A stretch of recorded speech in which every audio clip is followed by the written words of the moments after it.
Hello everybody, and welcome to the tutorial that everybody's been asking me for to show you an overview on how to do a painted vessel jar of your own whenever you feel up to it.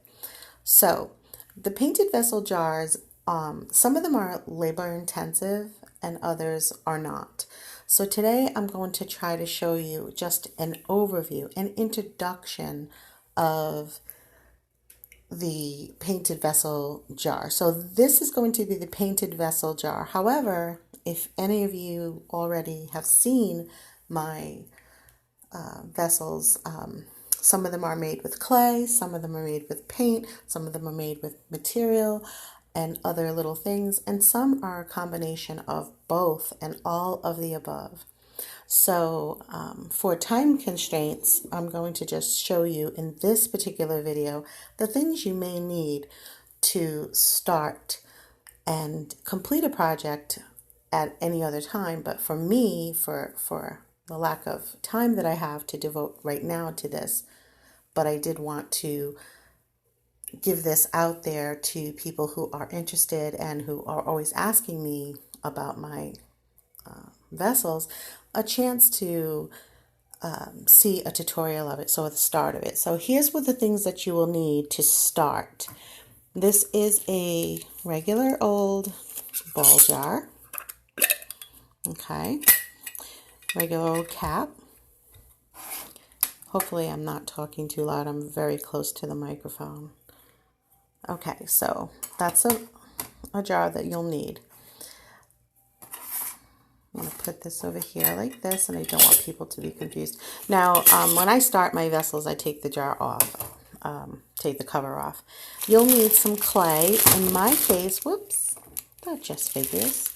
In my case, I have some clay here. This is all my old clay that, like the ends and bits that I don't want to waste. I am not wasteful. I'm definitely a person who does not like to waste. This is a little star maker there, so it's a little cutter. This is something that I'm going to be putting on my jar. This here is my little jar of other baubles and things in case I want to add them on. These are beads that I make. I don't know how, it's hard with the lighting in here. It is evening, but these are the beads I made, handmade beads. Not really so sure that you can see those. I don't know. Those are handmade beads. Sorry about the lighting. Here's another handmade bead. This is as well. This is also clay that I made these beads with quite a while ago. So I call them baubles because they're not used, and if I want to use them, I can do so. So that's what's in there, and that's the clay. This is another project that I'm going to be doing, and I probably won't do that right now. Piece of wood. So you will also need, besides your clay, you will need paint brushes and acrylics. I would advise for acrylics, you can also use the little bottles of enamel paint, but acrylic works fine as well. And that's probably the basis of what you need. At least 2 or 3 different brushes. I would say 2 or 3 is good enough. Probably a large, a small. I have so many brushes, but I would say that you could use a small tipped brush for little details and a larger brush. And maybe I would say one more. My brushes are rather large, so let's try this one. So we'll do, say, a fatter one so that you can, do the entirety a lot, it's a lot wider and you can cover a lot more. So if you have a bigger brush, that is good as well. I think I have a bigger brush. I think it's too soft for this project, but you would use a bigger brush to have less time if you're painting the whole thing. So for me, I'll use this brush. Probably not this brush, but I could if I wanted to. So you will take the jar cover off, of course, like I said, as you start. Now, some other things you may need if you're using clay is you may need, and I would say that you do need, a pasta maker, I'm sorry, not a pasta maker. It is a pasta machine, the pasta machine that rolls out. I don't have it in this fit. I do have it, but it's in another room. But it's not necessary if you have something that you can roll, like a rolling pin, or like they sell rollers for clay. So if you have a roller for clay, that's fine. You do not need a pasta roller because, as you know, clay comes in these square bricks. And these bricks can be, sometimes they're very hard to, this one's a very soft one because this brand is just Sculpey, so it's very soft. But you come in these bricks, and this one's used, so you'll need to, kind of break that up, as you know, and you will have to go ahead and do this. If you work with polymer clay, sorry if my camera is shaking, but if you work with polymer clay, then you know what you need to do. So you continue to condition it. Now, if I had my pasta maker, my pasta machine, the roller here, I would set it up, and I would take, after I condition these a little, I would take whatever colors I'm going to use, and I would put them together and roll them through the pasta machine. Like I said, you don't have to do that. I find that if you use a soft clay, like this is pretty soft, that you can actually adhere it right to the glass itself. But now with my glasses, I don't often just do paint. This one I am going to do clay. And so I will need to go ahead and do a bunch of conditioning. And I intend to use all of this. Whoops, I'm sorry. I intend to use anything and everything that I have in my little stash here of various colors. It's always good to not be wasteful, I think. I don't really think anybody ever says to be wasteful. So if you're a person that doesn't like to be wasteful, then certainly you'll understand exactly where I'm coming from. So what I'm going to do now, today it may be mostly clay and not painting, but we never know. I like to go ahead and paint. I just tend to revert to painting. I just think I'm drawn to it. However, I will be using this clay. I'm going to go ahead and probably put some more different clays out to try and possess a little pattern of my own. And I'm not deeply into like making a cane or doing all these clay tricks that a lot of other people do. I do like them and I appreciate them, but for me it's even more time consuming, and it doesn't really, again, because I usually paint as well on my jars, it's not exactly going to fit the bill. So in this particular jar, we'll probably be doing texture and less paint. So that will probably be a side for now. And so you would make this so that it's a flat piece similar to this. And then, of course, you'd begin to place it, adhere it onto your jar. Now, again, if you have a pasta roller machine, you can go ahead and use that. In my case, I do have one, but you may not. If you do, good time to get it out. All right, and then I'm going to see if I can roll it out, because when you roll it out, you get a nice thin and even piece. As you can see, this is not that even. I can make it smooth. The smoothness is not my problem. It's the thickness. And I'm not really thinking that even if I was to do that, that this is going to complete the entirety of my jar. So if you want to do a jar, you're going to need to know where this lip ends. So it's safe to put the clay right about here. So that's where you'd want to start your clay, especially if you're going to keep the cover on. Like if you're going to have the cover be a part of your design.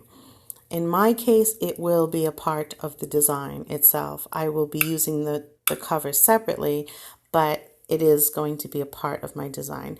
And so in that case, you would make sure that when you tighten your jar that the clay will not interfere with opening and closing the jar. Okay, so you want to make sure that you want to be certain that that's not going to be in the way. And it is just a touch in the way. As you see right there, there's a little mark. So you just want to bring it down a little bit.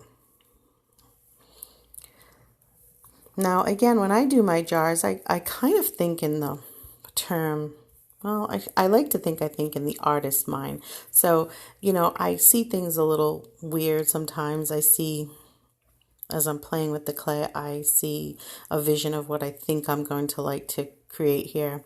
You'll also need a cutter, and I don't think, sometimes I like to stick my cutters in the wrong place. So you'll also need a cutter, you know, like a little something to score, even if it's a butter knife, if you're not a person who does a lot of clay. As long as you can find something that you can score. I'm just trying to see where I have a few of them. So. And in this particular design, I'm sure that I'm going to be incorporating more of a texture than not. So if you have yourself a little, I have a few of them and they're awfully crudted up with dirt. This one is not. I hate to use this one, so ouch. So I'm going to use my dirty one. This one's dirty. I use it with glue, you name it.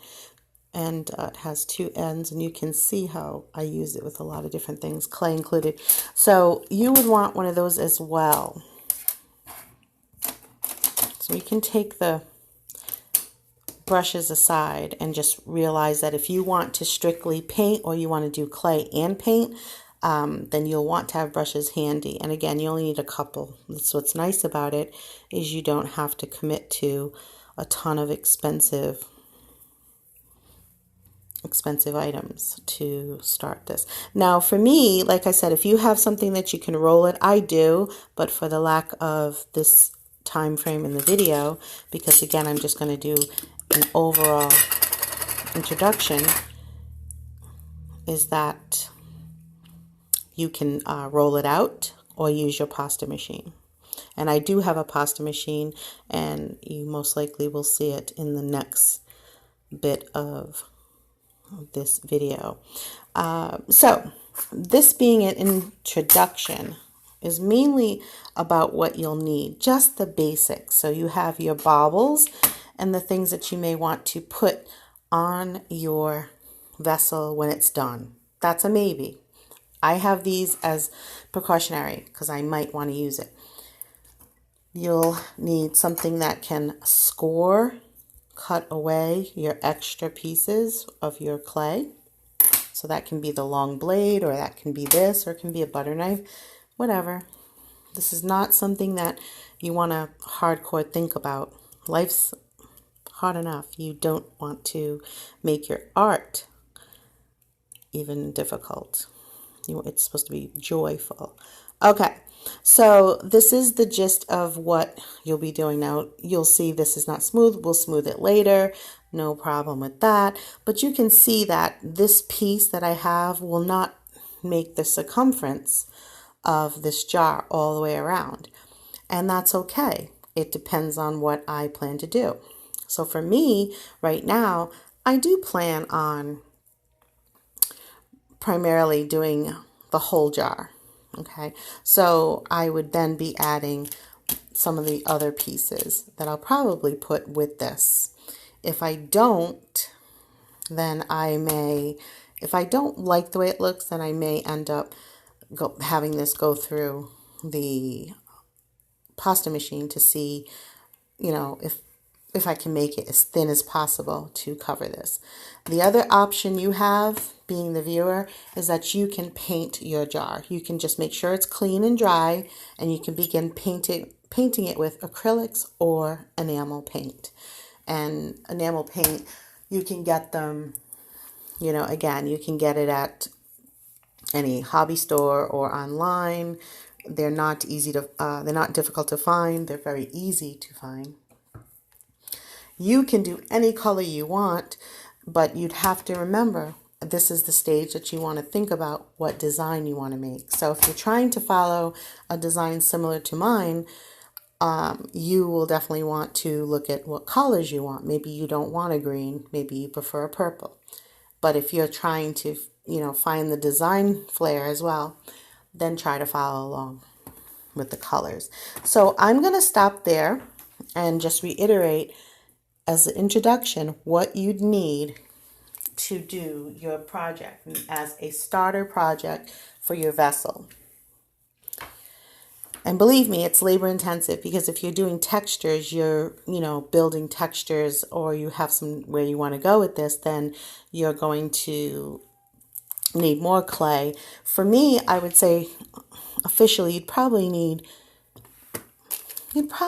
several. Well, I would say this is the size of this pack. This is from Hobby Lobby. You would need several of these, I'm sure. I would say I would always buy at least 5.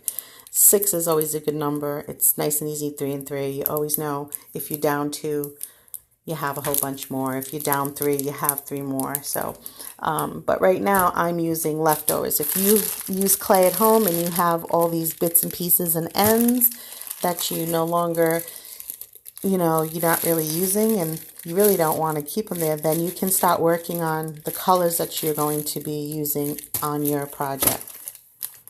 So right now I'm going to stop there, and I'm going to have a part 2. And again, you'll need a jar for your vessel base. Glass is always the best, and especially if you're using where you're baking it, because with this clay, this needs to bake. Okay, and baking will be later. And baking seems to me to be tricky, because if you watch different videos with different people creating different things with polymer clay, you'll find that every time you are watching different people, they have different time frames. However, every packet of every kind of clay comes with its instructions on baking it. I tend to be more cautious when I bake, so everybody's oven is different, just like everybody's location is different, everybody's altitude is different. So things bake differently at different altitudes and different geographic locations. And so if you're just in America like I am, then you would just obviously try to stick to what the packaging says in baking. And remember, the thickness counts. So I'm going to be baking this. So remember, if you're using glass, you're going to be baking your vessel. At the end, you'll be baking it. So that's why it's always good when you're using clay, especially polymer clay, to do small projects that can be put in the oven. Hence this great little ball jar, or it's not Ball is a brand, but it's a canning jar. You have something that you might want to adhere to your jar once it's complete or nearly complete. You can see where I'm going to be going with this jar. It's going to be very eclectic, like most things I do. You'll need something to score your clay, cut it, and then you can always shape it with your fingers. It's depending on what clay you're using, it's pretty malleable.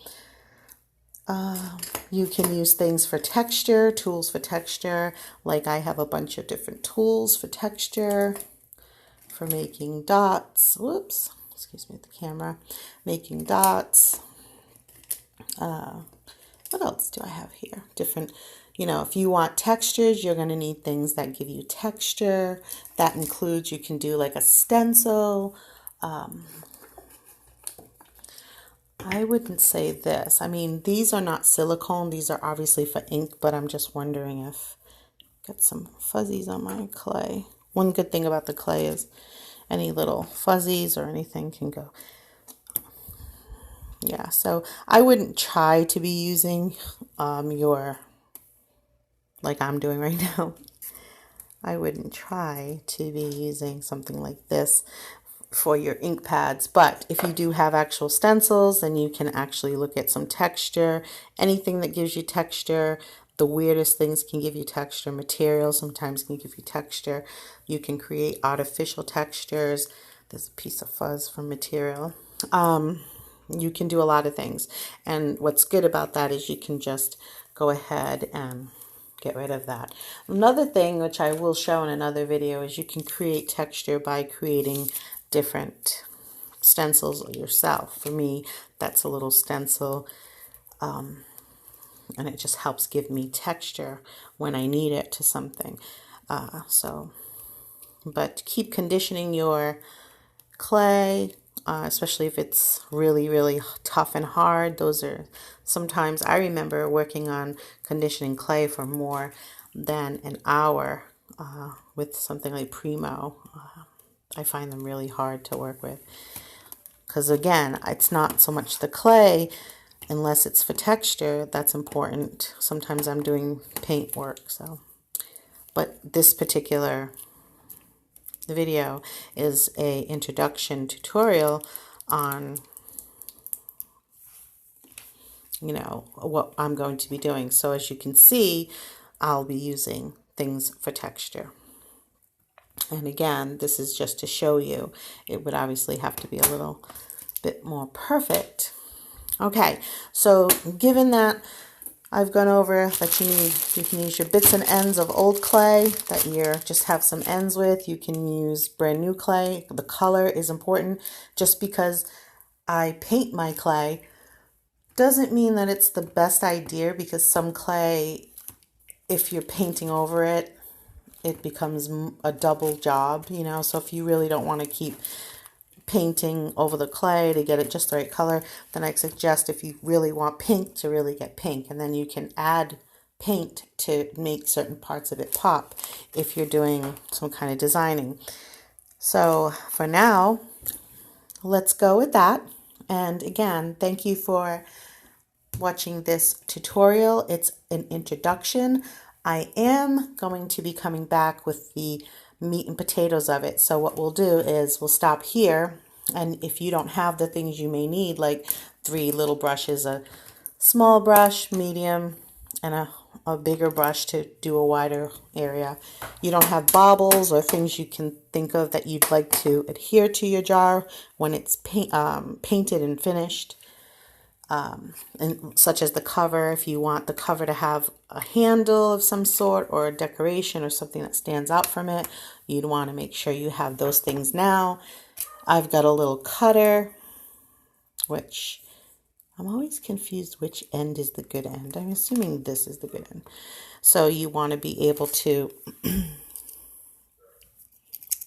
pop that stuff out if you are interested in making it. That didn't come that great, but you get the gist of it. You can certainly, get your baubles, get all the clay that you need. I would suggest, if you have very little clay and you don't have any ends, to make sure you have at least 3 packets of clay for this jar. This jar is a ball jar, and I forgot, I want to say it's 8 ounces. I'll have to try to check that for you, because I have a case of them and I use them quite a bit.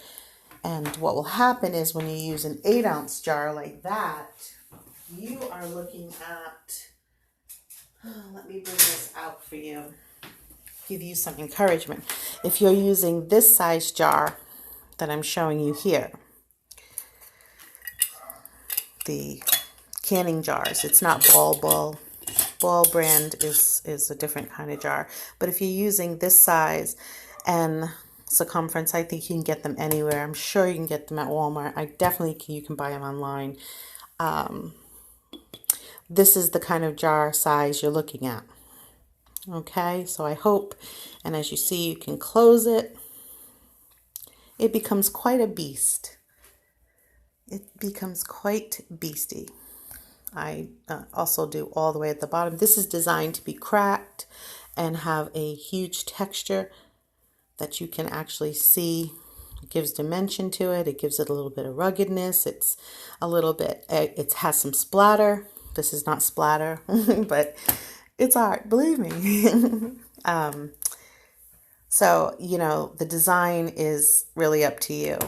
This is handmade, again, with clay. And then the designs are put and the textures put. So you see, I do like the textures. So we won't be doing that texture on this one, but this is what you can actually, you know, have in the end result. And I'll try to see, can we open it up and see? This one I have lined with like material. It's a square material. I painted the inside as well. You do not have to paint the inside. So that's not the project I'm going to be doing this time. I am not going to be painting the inside at all. This is the gold. This is not damaged. This is just the gold coming from here, as you can see. See it? And so the cover is left to be as it is. It's just a regular old cover, and then you just make sure it's all together. This may need some, this has some adhesive on it to adhere the bottom to the top. And so you can go from this to something like this, or even much better, however you design it. All right, I thank you for taking the time to check out this video. We shall return together in a next video, and I will be assuring you that either I do the next video in a little chunk, again, short like this one, 20 minutes or so, or I go for the long haul. I just do the whole jar from A to Z. It is labor intensive, but remember, you'll need to be able to bake this. All right, thank you for watching, and I will see you in the next video. Bye.